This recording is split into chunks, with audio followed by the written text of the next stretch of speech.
मशहूर पार्श्व गायक उदित नारायण के खिलाफ बिहार के फैमिली कोर्ट में 10 रुपये का जुर्माना लगा है।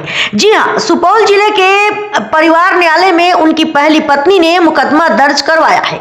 सोमवार को इस मामले में सुनवाई होनी थी, लेकिन गायक उदित नारायण कोर्ट नहीं पहुंचे, जिसके बाद परिवार न्यायालय के प्रधान न्यायाधीश ने उदित नारायण झा पर जुर्माना लगाते हुए जवाब दाखिल करने के लिए अगली तारीख दी।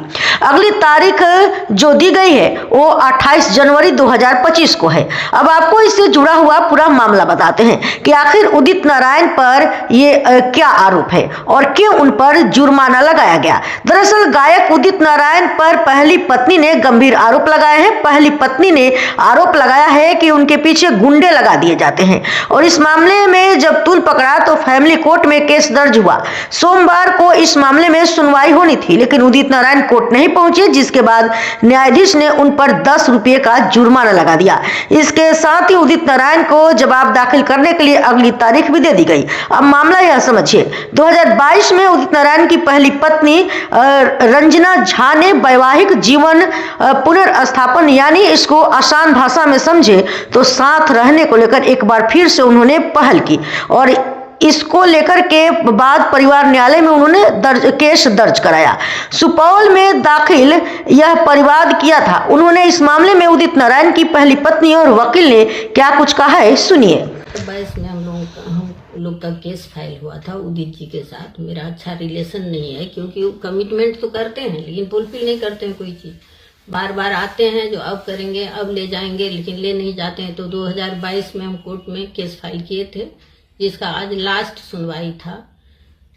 तो वकील साहब, जज साहब सब बैठे हुए थे, लेकिन उसका न उनका वकील आया न खुद उदित जी आए। अब ये लास्ट चांस 25 दिसंबर को शायद दिया गया है। ये अभी तक तो नहीं पता है, तो क्या करते हैं देखिए।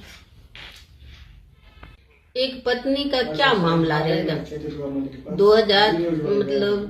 7 दिसंबर 84 को शादी हुई थी, आज तक वही दुख झेल रहे हैं। किस औरत के साथ रह रहा है, कहाँ रह रहा है, हमको कुछ पता नहीं।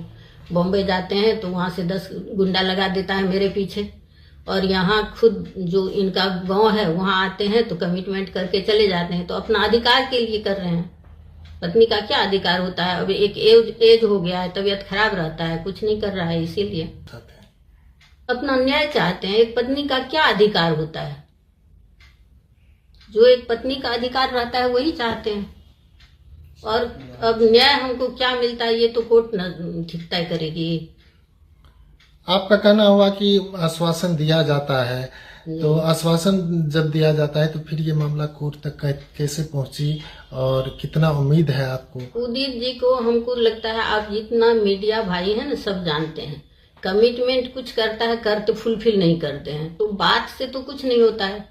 2-3 साल पहले भी आए और वही कमिटमेंट, फोन पर भी उतना ही कमिटमेंट करते हैं कि अब हो जाएगा, अब हो जाएगा। तो पूरा जीवन तो निकल गया। अब बीमार रहते हैं तो अब कितना दिन से हैं। आज इस केस में उदित नारायण झा के अपीयरेंस के लिए अंतिम मौका न्यायालय द्वारा दिया गया था। बावजूद इसके आज भी उनकी उपस्थिति दर्ज नहीं करवाई गई। ऐसी परिस्थिति में विद्वान प्रधान न्यायाधीश परिवार न्यायालय सुपौल के द्वारा उदित नारायण झा के विरुद्ध 10 रुपया का कॉस्ट इम्पोज करते हुए जवाब दाखिल करने के लिए उनको अंतिम मौका दिया गया है और 28 जनवरी 2025 के लिए ये मुकदमा फिक्स हुआ है। किस तरह का मुकदमा है ये बताइए। ये है restitution of conjugal right. Section 9 में हमने एक पिटीशन फाइल किया उदित नारायण झा की पहली पत्नी की तरफ से। पहली पत्नी क्या, उनकी जो पत्नी है उनकी तरफ से, नाम क्या, रंजना झा, रंजना नारायण झा की तरफ से 2022 में ही हमने ये सूट फाइल किया था। और पर्याप्त अवसर देने के बावजूद अब तक उनकी उपस्थिति सुनिश्चित नहीं की गई है न्यायालय में। उनके तरफ से अधिवक्ता आते हैं सहरसा से, वो बार बार विश्वास दिलाते रहे कि बहुत बड़े सेलिब्रिटी हैं, समय का अभाव रहता है। तो उनके सुविधा के मुताबिक उन्होंने अपने न्यायालय से अनुरोध करके आज का डेट फिक्स करवाया था कि आज 16 दिसंबर को वो निश्चित रूप से न्यायालय में उपस्थित होंगे। बावजूद इसके वो उपस्थित नहीं हुए हैं और जानबूझ करके उनके तरफ से वाद को लंबित रखा जा रहा है। यही स्थिति है। तो अब तो 28 जनवरी पर रखा है, देखते हैं फिर हम लोग आगे क्या कर सकते हैं। आज किस कोर्ट के द्वारा इस तरह का ये प्रधान न्यायाधीश श्री राहुल उपाध्याय के द्वारा इस तरह का आदेश पारित किया गया है। उनके ऊपर 10 रुपया का, ये तो एक नॉशनल हुआ 10 रुपया, लेकिन कॉस्ट होता है, तो कॉस्ट इम्पोज करते हुए और उनको एक अंतिम मौका दिया गया है अपना जवाब दाखिल करने के लिए।